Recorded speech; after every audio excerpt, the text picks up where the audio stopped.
नमस्कार मित्रांनो, नशीबवान या मालिकेच्या येणाऱ्या पुढील काही भागामध्ये आपल्याला जबरदस्त असा ट्विस्ट पाहायला मिळणार आहे. सोबतच एका नवीन कॅरेक्टरची सुद्धा आपल्या या मालिकेमध्ये एंट्री झालेली आहे. तुम्हाला तर फोटोवरून थंबनेलवरून सगळ्या गोष्टी लक्षात आलेल्याच असतील. गिरिजा जी पोरकी झालेली आहे तिच्या पाठीशी मात्र देवीच्या रूपामध्ये आता एक देवीच अवतरलेली आहे. हे सगळं आपल्याला या आजच्या ट्विस्टमध्ये पाहायचं आहे.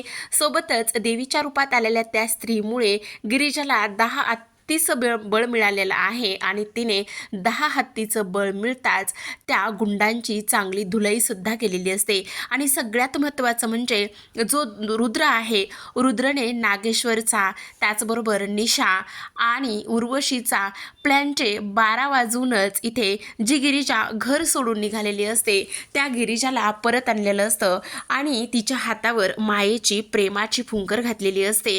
हे सगळं आपल्याला या आजच्या ट्विस्टमध्ये जाणून घ्यायचं आहे. पण आता प्रेक्षकांनो, हे सगळं कसं झालं, काय झालं, गिरिजाने अखेर घर सोडण्याचा निर्णय का घेतला होता, ती का आणि कशामुळे, एवढी धाडशी मुलगी असून सुद्धा ती घर सोडून का बरं निघालेली होती, हे सगळं आपल्याला या आजच्या ट्विस्टमध्ये पाहायचं आहे. तर आतापर्यंत आपण मालिकेमध्ये पाहिलं होतं की इकडे जो नागेश्वर आहे त्या नागेश्वरने मात्र दत्तूचा खून केलेला आहे, विश्वासघात केलेला आहे गिरिजाचा, त्याचबरोबर तिला फसवलेला आहे, पोरकं केलेलं आहे आणि त्यामुळेच गिरिजा आता खूपच जास्त चेकाळलेली असते. तिला ह्या सगळ्या गोष्टींचा खूप राग येत असतो. ती विचार करत असते, हे सगळं ह्या पद्धतीने होतंय, मी हे सगळं अजिबात सहन करणार नाही, ह्या नागेश्वरला मी फासावर दिल्याशिवाय अजिबात शांत बसणार नाही. ह्या सगळ्या गोष्टी इथे आता तिला वाटत असतात आणि ती त्याच गोष्टीचा विचार करत असते. आता जेव्हा तिला तिच्या समोर नागेश्वरने त्याने केलेल्या गुन्ह्याची कबुली दिलेली असते तेव्हा मात्र तिला हे सहन होत नाही आणि तिला हे सहन न झाल्यामुळेच आता इकडे जी गिरिजा आहे ती सर्वांसमोर इथे नागेश्वरला म्हणत असते, तुम्हीच माझ्या बापाला मारलेला आहे, तुम्हीच माझ्या बापाचा खून केलाय, तुम्ही मला पोरकं केलंय, तुम्ही त्यांचे गुन्हेगार आहात, तुम्ही माझा विश्वासघात केलाय, तुम्ही मला धोका दिलाय, तुम्ही त्यांचा खून केलाय. ह्या सगळ्या गोष्टी जेव्हा ती नागेश्वरला सर्वांसमोर बोलून दाखवते तेव्हा मात्र नागेश्वरला राग येतो. कारण आत्तापर्यंत त्या घरामध्ये नागेश्वरच्या विरोधामध्ये आत्तापर्यंत कोणी एक अक्षरसुद्धा काढलेलं नव्हतं. पण आता ही काल आलेली दीडदमडीची पोर, काल आलेली ही अशा दरिद्री घरातून आलेली पोर, मी तिला सून करून घेतले 6 महिन्यासाठी आणि ती असा माझ्यासमोर एवढा माज दाखवते, माझ्यासमोर एवढ्या सगळ्या काही गोष्टी बोलते, मी तिचं हे सहन करणार नाही असं नागेश्वर बोलत असतो. तेवढ्यातच रुद्रसमोर हे सगळं काही झालेलं असतं. उर्वशी रुद्रला म्हणत असते, रुद्र तुझ्यासमोर हे सगळं होतंय, तुझी बायको ह्या सगळ्या काही गोष्टी बोलते. पण आता रुद्र मात्र ह्या गोष्टीमध्ये पडत नाही. तो म्हणत असतो, गिरिजा तुमचा काहीतरी गैरसमज होतोय. हे बघा दत्तू म्हणजेच तुमचे वडील गेले आहेत, त्या सगळ्या गोष्टीचा मला सुद्धा खूप जास्त राग आलाय, वाईट वाटतंय, पण हे सगळं ह्या पद्धतीने झालंय असं नका म्हणू. आता आपण पाहतो की नागेश्वरला राग आलेला असतो. कारण नागेश्वरला असं वाटत असतं, आपण जर आता चिरंजीवासमोर जास्त काही बोलायला गेलो तर ही पोरगी कशा आणि कोणत्या पद्धतीने आमचं पितळ उघडं करेल, काय करेल, तो कॉन्ट्रॅक्ट पेपर हिच्याकडे आहे, तिनं जर तो सगळ्यांना दाखवला तर मग काय करायचं, असा नागेश्वर विचार करतो आणि त्यानंतर तो उर्वशीसमोर बोलत असतो. आता उर्वशीला म्हणत असतो, हे बघा ताईसाहेब, आम्हाला तर असं वाटतंय की आता ह्या पोरीला ह्या घरामध्ये ठेवायचंच नाही, काही जरी झालं ना तरी सुद्धा ह्या पोरीची हकलपट्टी करायची. तेवढ्यातच आता आपण पाहतो की तिथे गिरिजा येते आणि गिरिजा म्हणत असते, काय चाललंय आत्याबाई, आत्ते सासूबाई, तुम्ही जरा बऱ्या आहात ना, तुम्ही माझ्या विरोधामध्ये कटकारस्थानं करताय. तेव्हाच आपण पाहतो की इकडे उर्वशी चिडलेली असते आणि उर्वशी चिडल्यानंतर ती म्हणत असते, लायकीत राहायचं, समजलं का प्रेक्षकांनो, नेहमीचाच तिचा तो डाव, नेहमीच ती म्हणत असते लायकीत राहायचं म्हणून. आणि आत्तासुद्धा ती तसंच म्हटलेली असते. नागेश्वर सुद्धा म्हणत असतो, हो पातळी सोडून ही आमच्यासोबत पंगा घेते, बहुतेक हिचे आता दिवस भरलेलेच आहेत, काही जरी झालं ना तरी सुद्धा हिला आता जिवंत सोडायचीच नाहीये असं आता इथे नागेश्वर बोलत असतो. आणि तेव्हा मात्र नागेश्वर हे सगळं काही बोलल्यानंतर त्यानंतर तो तिथून निघून जातो. पण उर्वशीच्या मनामध्ये आता प्लॅन अर्धवटच राहिलेला असतो, कारण गिरिजा तिथे ऐनवेळी टपकलेली असते. त्यामुळे त्या दोघांचं बोलणं सुद्धा तसंच राहिलेलं असतं आणि त्या दोघांचं बोलणं तसंच राहिल्यामुळे आता नागेश्वर आणि त्याचबरोबर उर्वशी विचार करत असतात, नाही ह्या पोरीचं काहीतरी बंदोबस्त केलाच पाहिजे. आता गिरिजाने तर स्पष्टपणे सांगितलेलं असतं, तुम्ही माझ्या वाकड्यात अजिबात जाऊ नका.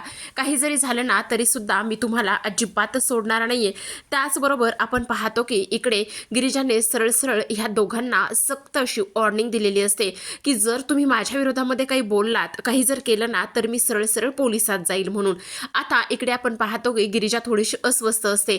तेव्हाच रुद्र तिला विचारतो, गिरिजा काय झाले, तुम्ही एवढ्या अस्वस्थ का आहात आणि तुम्ही बाहेर आबासाहेबांसमोर असं का बोललात बरं? म्हणजे आबासाहेबांनी तुमच्या बाबांना मारले असं तुम्हाला का वाटतंय? तुमच्याकडे काही पुरावा आहे का? आणि आबासाहेब असं कधीच करणार नाही आहेत. त्यांनी तर तुम्हाला या घरची सून करून घेतले. तुम्हाला माहिती ना ते सगळं काही. त्यावर गिरिजा म्हणत असते, हे बघा रुद्र, तुम्ही खूप चांगले आहात मनाने, दिसतं तसं नसतं बघा. त्यावर तो म्हणत असतो, म्हणजे मला नाही समजलं, खरं खरं सांगा काय झाले? पण आता गिरिजा म्हणत असते, नाही तुम्हाला नाही सांगू शकत मी. हे बघा तुम्ही असं मनात कुडत ह्या सगळ्या गोष्टी ठेवू नका ना. काय झाले एकदा स्पष्टपणे माझ्याशी बोला. तेव्हा मात्र गिरिजा मनातच रडायला लागलेली असते. ती विचार करते, हे सगळं काय होऊन बसलंय? हा मुलगा तर किती वेगळा आहे, म्हणजे वडील तसे आहेत, त्याचबरोबर इथे वासंती काकूसुद्धा किती वेगळ्या आहेत. त्यांचा आणि ह्या नागेश्वरचा कुठेसुद्धा संबंध येत नाही. हा नागेश्वर कसा आहे आणि त्याचबरोबर हे दोघेसुद्धा ह्या घरामध्ये कसे वेगळे आहेत, नेमकं हे समीकरणच काय आहे? हा माणूस कशासाठी एवढ्या खालच्या तळागाळाला गेला असेल? कशासाठी हा माणसं मारत असेल? कशासाठी एवढे गुन्हे करत असेल? फक्त ह्याने माझ्याच बाबाला मारले का आणखी कुणाला मारले असा ती मनात विचार करते. तेवढ्यातच पुन्हा रुद्र म्हणतो, गिरिजा काय झालंय? सगळं काही ठीक आहे ना?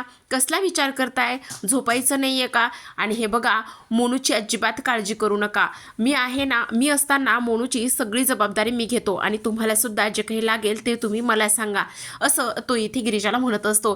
तर आता ह्यांचा राहिलेला अर्धवट प्लॅन इकडे ते करत असतात. आता नागेश्वर त्याच्या खोलीमध्ये जातो आणि नागेश्वर खोलीमध्ये गेल्यानंतर खूप चिडलेला असतो. तेव्हाच इकडे आता नागेश्वर म्हणत असतो, हे बघा ताईसाहेब, मी काय म्हणतो ते तुम्ही नीट ऐका. काही जरी झालं ना तरी सुद्धा त्या पुरीला संपवायचं आहे. आज आपण जो काही प्लॅन इथे केला होता ना तो प्लॅन आपला फ्लॉपच आहे. मला असं वाटतंय की त्या पुरीला एवढं घाबरावं आणि जर नाहीच घाबरली ना तर मग बघू काय करायचं तर. पण ती म्हणत असते, नेमकं दादासाहेब काय करायचंय? तेव्हा नागेश्वर म्हणत असतो, हे बघा उद्या तुम्ही काय करा, सावीला ना त्या पोराला घेऊन बाहेर कुठेतरी घेऊन जायला सांगा आणि मी इकडं त्या पोरीला एवढं घाबरवतो की काही विचारू नका.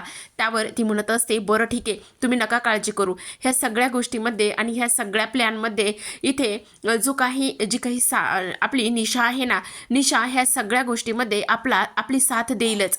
त्यावर नागेश्वर म्हणत असतो, हो, कारण काही जरी झालं ना तरी सुद्धा ह्या पोरीपासून मला खूप भीती वाटायला लागलेली आहे. आता तिने त्या दिवशी सुद्धा जो काही मोबाईल तिथे ठेवला होता तो मोबाईल खराच होता की नव्हता, त्यामध्ये रेकॉर्डिंग झालेला आहे की नाही, किंवा तिने दुसरा एखादा मोबाईल ठेवला होता आणि आपल्याला जसं आत्ता खोटं बोलते तसंच खोटं अजूनही बोलत असेल तर मग काय करायचंय ताईसाहेब? त्यावर उर्वशी म्हणत असते, हे बघा दादासाहेब, तुम्ही नका काळजी करू. मी तुम्हाला एवढं असं हतबल होताना कधीच नाही पाहिलंय आणि तुम्ही एवढे जे काही घाबरला आहात ना ते सुद्धा मी आत्तापर्यंत कधीच नाही पाहिलंय. तुम्ही अजिबात नका काळजी करू, मी सगळं काही व्यवस्थित करेल. आता ह्या दादासाहेबांसोबत ह्या ताईसाहेब आहेत ना, मग मला काळजी करायची काय गरज आहे? त्यावर तो म्हणत असतो, हो दिदे, मी तुम्हाला तेच तर सांगण्याचा प्रयत्न करतोय ना. तेवढ्यातच निशासुद्धा आलेली असते. आता निशा म्हणत असते, हे बघा काही जरी झालं ना तरी सुद्धा ह्या सगळ्या गोष्टीमध्ये मी इथे तुमच्याबरोबरच आहे आणि मी तुम्हाला कधीच एकटं सोडणार नाही, असं सुद्धा आता इकडे ती बोलत असते. आता ह्या सगळ्या काही गोष्टी इथे बोलल्यानंतर लगेचच आता इकडे निशा म्हणत असते, बोला मला काय करायचं आहे? काही जरी झालं ना तरी सुद्धा ती गिरिजा इथून निघून गेली पाहिजे आणि ती गिरिजा निघून गेल्यानंतरच आपण सगळं काही करू. त्यावर आता इकडे नागेश्वर म्हणत असतात, मी तुम्हाला काय सांगतोय ते तुम्ही नीट ऐका. काही झालं ना तरी सुद्धा उद्या तुम्ही त्या मोनूला ना बाहेर घेऊन जा, मग त्या गिरिजाला घाबरवायचं हेच आपण करूयात, असं सुद्धा आता इकडे ते सांगत असतात. तेवढ्यातच आता इकडे निशा म्हणत असते, काय रे मोनू, दुसऱ्या दिवशी सकाळची वेळ असते बरं का. मोनूला निशा म्हणत असते, काय रे मोनू, घरात बसून बसून खूप जास्त बोर झाला असेल ना? त्यावर तो म्हणत असतो, हो ना, मला ना हल्ली तायडीसुद्धा इथे कुठे बाहेर घेऊन जात नाही, काय करावं तेच मला काही कळत नाही, असं सुद्धा इथे आता तो बोलत असतो. तेव्हा निशा म्हणत असते, मी काय म्हणते, तू एकदा माझ्याबरोबर येतोस का? चल आपण मस्त बाहेर जाऊन येऊया, तुला जर आईस्क्रीम वगैरे खायला आवडत असली ना तर ती सुद्धा मी तुला खाऊ घालते. त्यावर तो म्हणत असतो, अरे वा, माझी तायडी पण ना नेहमी मला आईस्क्रीम खाऊ वगैरे घालायची आणि मला सुद्धा खूप जास्त आईस्क्रीम वगैरे आवडायची, असं सुद्धा आता इकडे तो बोलत असतो. तेव्हा निशा म्हणत असते, चालेल की मग, मला पण लई आईस्क्रीम आवडते बघ, मग आपण चल मस्त आईस्क्रीम वगैरे खायला जाऊया, असं सुद्धा इकडे ती बोलत असते. तर आता इकडे आपण पाहतो की आता निशा जी आहे ती इकडे मोनूला घेऊन बाहेर निघून गेलेली असते. पण हे सगळं काही इकडे गिरिजाला अजिबात माहिती नसतं. गिरिजा तिच्या कामामध्ये असते, किचनमध्ये स्वयंपाक करत असते आणि किचनमध्ये स्वयंपाक करत असताना तिला मात्र इकडे सगळं काही ते आठवत असतं. ती विचार करत असते की ह्या सगळ्या गोष्टी कशा होत आहेत, हे सगळं काय होतंय आणि त्याचबरोबर हे सगळं माझ्याच बाबतीत काय होतंय. सुरुवातीला माझी आई नेली, त्यानंतर माझा बाप एवढा माझ्यावर जीव लावायचा, जीव की प्राण असलेला बाप सुद्धा आज ह्या नागेश्वरने खाल्लेला आहे. पण काय करू, हे सगळं सांगू तरी कोणाला, कोण ह्या सगळ्या गोष्टींना कोण शिक्षा देणार आहे, तेच मला काही कळत नाही, असं सुद्धा इकडे ती बोलत असते. तेव्हाच आपण पाहतो की इकडे नागेश्वरनी जो ट्रॅक लावलेला असतो त्या ट्रॅकमध्ये इथे गिरिजाला त्याने घाबरवलेलं असतं आणि गिरिजाला असं दाखवलेलं असतं की तो व्हिडिओ म्हणजे तर काय, इथे जो काही आपला मोनू आहे त्या मोनूला विहिरीत सोडण्यात आलेलं असतं आणि तोच व्हिडिओ इथे त्याने दाखवलेला असतो. पण मोनू मात्र त्या विहिरीत नसतो, फक्त आणि फक्त एक ऑडिओ त्याने क्लिप तयार केलेली असते आणि तीच गिरिजाला दाखवलेली असते. आता गिरिजा मात्र धावतच त्या विहिरीपर्यंत जाऊन पोहोचते. त्या विहिरीपर्यंत जाऊन पोहोचल्यानंतर आपण पाहतो की आता त्या विहिरीमध्ये काहीच नसतं, एक ऑडिओ क्लिप असते. तेव्हा गिरिजा मात्र धावतच येते आणि तेव्हा नागेश्वर म्हणत असतो, आत्ता फक्त आणि फक्त हा ऑडिओ होता, पण एक गोष्ट मात्र लक्षात ठेव, जर तू काही केलंस तर तुझ्या भावाला मी इथे ठेवणार नाही, जीव मारून टाकेल, असं सुद्धा इथे आता तो बोलत असतो. त्यावर गिरिजा मात्र खूपच जास्त घाबरलेली असते. गिरिजा विचार करत असते त्या दिवशी संध्याकाळी की नको, मला तर असं वाटतंय की हा भाऊ एकुलता एकच माझा राहिलेला आहे, कशाला उगाचच मी रिस्क घेऊ, नको, मला काही जरी झालं ना तरी सुद्धा मोनूचं रक्षण करायलाच पाहिजे. म्हणून त्याच रात्री गिरिजा स्वतःची बॅग पॅक करते, मोनूचे कपडे, खेळण्या, पुस्तकं हे सगळं काही भरते आणि ती तिथून पळायला लागलेली असते. आता धावत धावतच इकडे देवी आईच्या मंदिरापर्यंत येऊन पोहोचते. पण अंधार झालेला असतो, कोणालाही न सांगता ती घरातून निघालेली असते. जेव्हा रुद्रला ही गोष्ट कळते की गिरिजा आणि मोनू घरात नाही आहेत, तेव्हाच तो तिला शोधत असतो. तर आता आपण पाहतो इकडे दुसऱ्या बाजूला गिरिजा देवीच्या मंदिरापर्यंत येऊन पोहोचते. तिच्या मागं काही गुंड लागलेली असतात आणि काही गुंड लागल्यानंतर आता इकडे गिरिजा त्या मंदिराच्या बाजूला उभी राहते. फक्त आणि फक्त ते गुंड अशी याचीच वाट बघत असतात की गिरिजा कधी त्या मंदिरातून बाहेर येते आणि एकदा का मंदिरातून बाहेर आली की कधी आपण त्या दोघांना सुद्धा जीव मारून टाकतो, असा गुंड नागेश्वरचे विचार करत असतात. तेवढ्यातच आता इकडे एक देवी अवतरते आणि ती देवी अवतरल्यानंतर ती म्हणत असते, अगं किती जणांना अशी घाबरून पडणार आहेस, हा सगळा समाज तुला मारायला ठरलेला आहे, उतरलेला आहे, मग तू त्यांना किती दिवस आणि कशी घाबरून पडणार आहेस, किती दिवस, अगं तू तर नशीबवान आहेस, कळलं का, तुझ्यावर जे शत्रू इथे चाल करतायत, जे शत्रू तुला मारण्याचा प्रयत्न करतायत, त्यांना तू उद्ध्वस्त कर, त्यांना त्यांच्याशी सामना कर आणि तू एवढी नशीबवान आहेस की इकडे तू हे सगळं काही नक्की करशील याची मला खात्री आहे, उठ लढ, असं सुद्धा इकडे आता ती देवी अवतरलेली असते आणि सांगत असते. आणि तेव्हा मात्र गिरिजामध्ये एक वेगळीच शक्ती संचारते. एक वेगळीच शक्ती संचारल्यानंतर तिला आता काय करावं आणि काय नाही असं होतं. ती लगेचच तिच्या साडीचा पदर जो आहे तो कमरेला खोचते आणि मोनूला सांगत असते की काही जरी झालं तरी सुद्धा मोनू, ह्या देवीच्या मंदिरामधून इथून हलायचं नाही, काही जरी झालं ना तरी सुद्धा तू इथेच बसायचं आहेस, इथून थोडं सुद्धा कुठेही बाजूला जायचं नाही, असं सुद्धा इथे ती सांगत असते. त्याचबरोबर आपण पाहतो की इकडे आता सगळे जे गुंड आहेत ना ते गुंड एक एक करून गिरिजाच्या समोर येत असतात.